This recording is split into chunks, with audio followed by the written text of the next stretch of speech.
Next, we have Bhujapidasana, and we are getting to the very top of the mountain in primary series. This is like the culmination of a lot of different skills coming together, especially for Bhujapidasana. So much is coming together, like the shoulder strength, hip flexibility, and endurance too, because it's a long posture, and so we need to kind of stay with it and build the endurance to get through the whole thing, especially after you've already done half of primary series. So it takes time to feel comfortable getting up to this point in primary series. So really be patient with it, and just be really curious about how you're moving in this posture and what's maybe getting in the way. You know, is it strength? Is it flexibility? Is it endurance? With a curious mind, without judging yourself for not, for being a little bit weaker on one of those pieces than the other. So you're just clear, you know where you need to work and how you need to work this posture. So I'm going to go through it step by step. There are a lot of different steps, so bear with me. We start from downward facing dog. And to jump into it first, we can either jump the feet to the outsides of the hands, or we can jump straight into it, which I'll show you once we've gotten there. So with this kind of, more accessible variation of jumping into it, you jump the feet towards the outsides of the hands, and then you bring the hands behind the feet. You can also try jumping the feet in front of the hands. And then from here, you're going to bend the elbows, and if it helps, you can bring the hands underneath the feet. If it helps you to get the hands in the right position, that's also an option. And as you bend the elbows, you're going to sit on top of the arms. So you're lowering the hips down, and you're keeping the elbows a little bit bent. So it kind of feels like the tops of your arms are like a shelf for you to place the back of your thighs on. And then, so if you just look at this position, you need so much flexibility in the hips to get into this position. It's a lot of hip flexion. It's a lot of the action that we do when we're doing Marchasana A. So if you can see that connection, you're going really deep into the hip flexion. So if that position of just setting up is difficult for you, then just be curious about that. Like, oh, interesting. It's really hard to get into my hips in a way that allows me to place the hands in this position.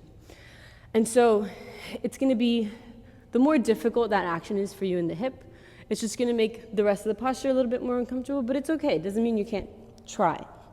So you're here and you're sitting on top of the arms. And then before you go any further, I think it's wise to just make sure the shoulders feel stable. So you're not letting the shoulders kind of come up towards the ears. Really draw the shoulder blades down the back, so you feel this opening across the heart and across the collarbones. And then here it's just a game of shifting weight. So you're shifting the weight from the feet back into the hands. And that can be a gradual process. So maybe at first you're keeping some weight in the feet as you start to walk the feet in towards the middle. And this can be your Bhujapidasana. Here you're already working so much strength, hip flexibility, and endurance. And then if you want to keep on going, you can cross the right foot over the left. So what you can do here is just cross the tops of the feet over each other, and then you flex the feet. And you see what happens when you flex the feet? The ankles cross. And then once the ankles cross, you can have a nice, secure bind there with the feet. You have to keep the feet flexed here to just really get that action of squeezing the thighs in. So you can also do this without walking the feet in towards the center, just by squeezing the inner thighs in towards each other to get the bind of the feet. It takes a little bit more strength in the shoulders to support that, but also just like that strength of drawing in. So it's like you're squeezing in. It's shoulder pressure pose. So that would look like this. You're here, and you just squeeze them in. And even though the feet are locked, but for the next part of the posture, you can't just rely on the feet being flexed to hold this. You also need to internally support this by squeezing the thighs in. So it feels like the inner thighs are engaging and you're squeezing in. Because the next part, we're going to point the feet. And if you're only relying on the feet flexing to hold this position, as soon as you point the feet, they're going to slide apart. Okay, so that's going to be a good test to know if you're really feeling into that squeezing in. It's like if you bring your hands to the outsides of the knees and you push against the hands, you really see, sorry, it's the other way around. Bring the hands to the insides of the knees and squeeze the knees in, but like holds the knees in place so they don't actually move. You'll feel all of that turn in that needs to activate for that action of keeping the feet there. So you're here, and I would, again, check in with the shoulders. Make sure you're not going like this. Shoulders away from the ears.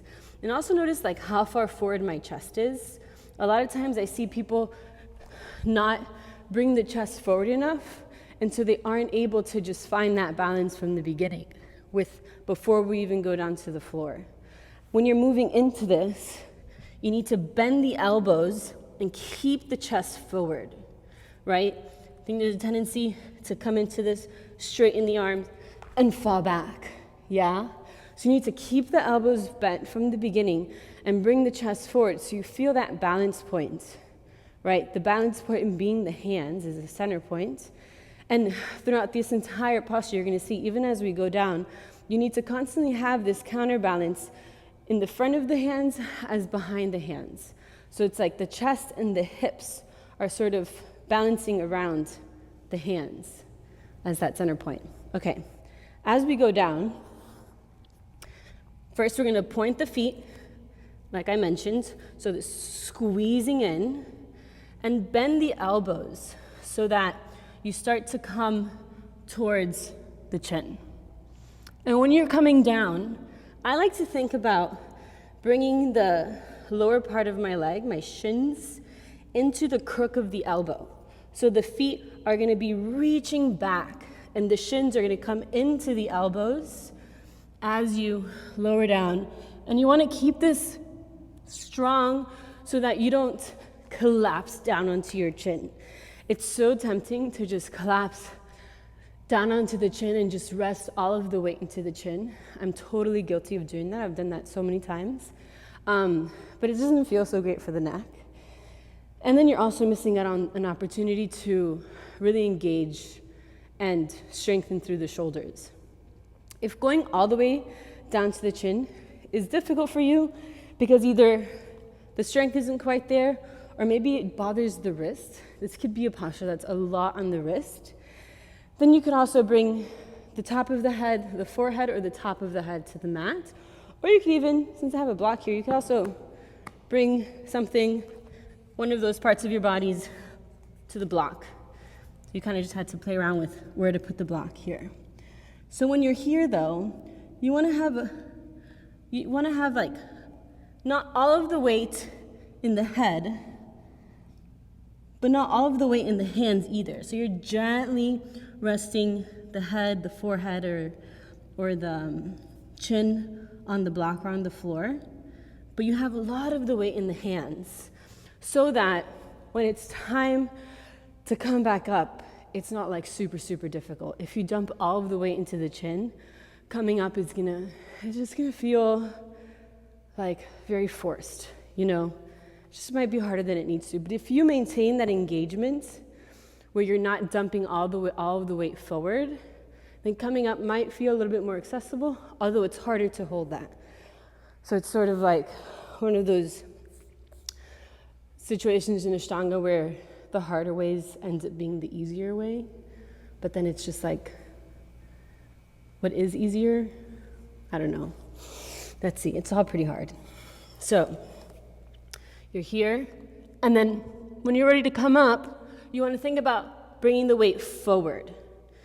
Because if you just think about coming up, sometimes that could happen, which I feel is very common. So even though you're lifting up and the weight is shifting from this like forward position a little bit back, in your mind you want to think weight forward, shoulders forward. And the shoulders actually do come forward. I'll do it again. The shoulders actually do come forward where they kind of come like a little bit in front of the hands if you're coming to that all the way straight position. Because if you come to that all the way straight position in the arms and you don't keep the shoulders forward, then you'll fall back. So we're here.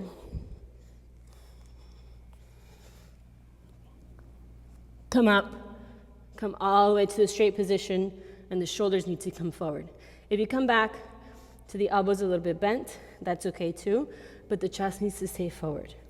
And now to finish the posture, we go back into Bhujapidasana. You can take one leg at a time and jump back. Or you can take both legs at the same time into Bhujapidasana and jump back.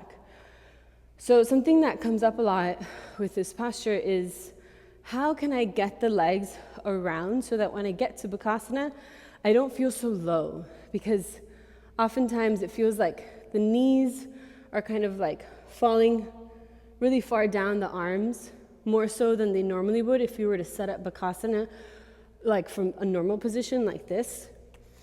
You know, you can get the knees a little bit more behind the arms, and sometimes when you come around from from Bhujapidasana, you feel really low. People are like, how can I get my knees up higher? For one, I think it takes a lot of strength, and it also takes like some momentum. So you can't do the like one leg at a time. I think for that, if you're trying to work with that, you need to really like swing both legs back and around. Sometimes I even do like a little hop of my knees towards the backs of my arms. So let's see if it'll happen. We're here. I like to straighten them a little bit and then hop them to the back. Yeah, so it's like a straight moment and then a hop back.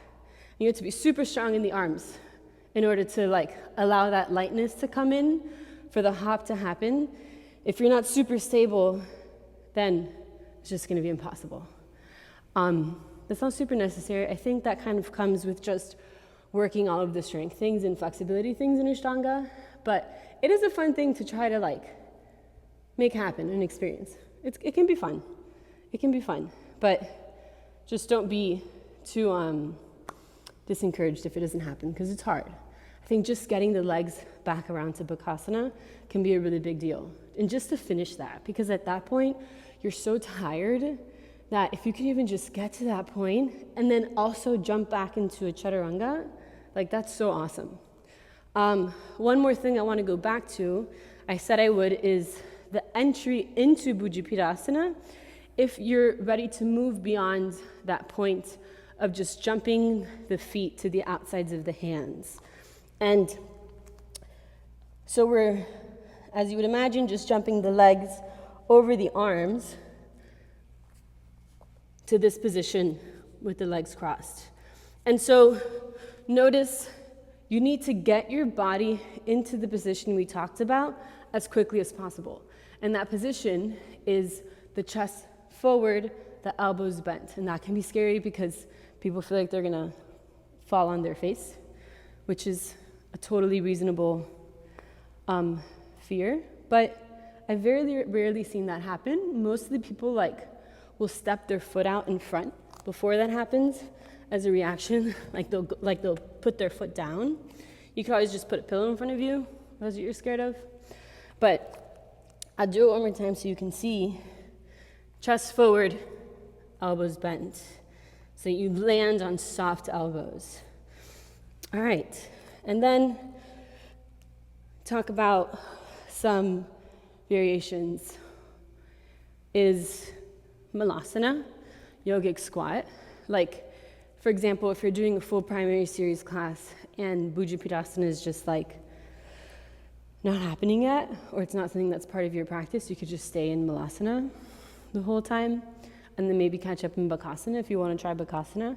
This is a great way just to prepare the hips for the position they need to be in for Bhujapidasana. And then, of course, the coming down into the block is an option. If there's a lot of pain or pressure in the wrist, because before Bhujapidasana, there isn't really, besides Chaturanga Dandasana, there isn't really a lot of arm balance work where you're just holding weight on the hands.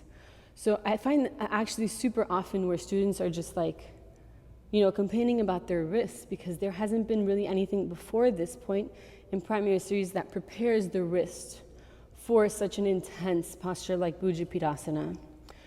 So it depends, like if you have extra tight wrist this way, like maybe the forearms are tight and this position is difficult for you, then some extra stretches to kind of open up that part of the forearm and the wrist could be helpful. Another prop that can be useful is that like wedge prop. It's like a foam wedge. I don't have one, but that's really great, especially if you have tighter wrist or sensitive wrist. You place the wedge underneath the backside of the hand so that it lifts the hand a little bit.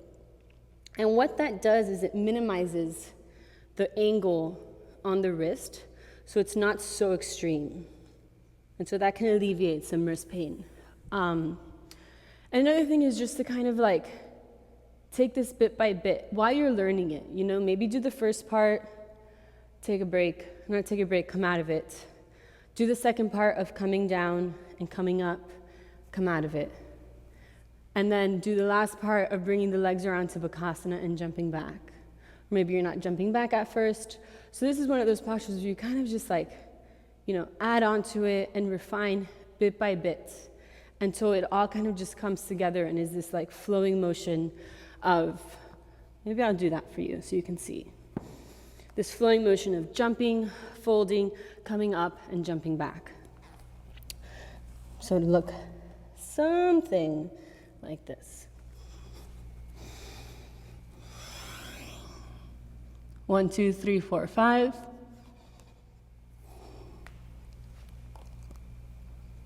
And then you finish the vinyasa from there.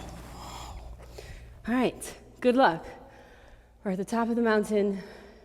We have a couple more postures, and then we're going to start going down the mountain.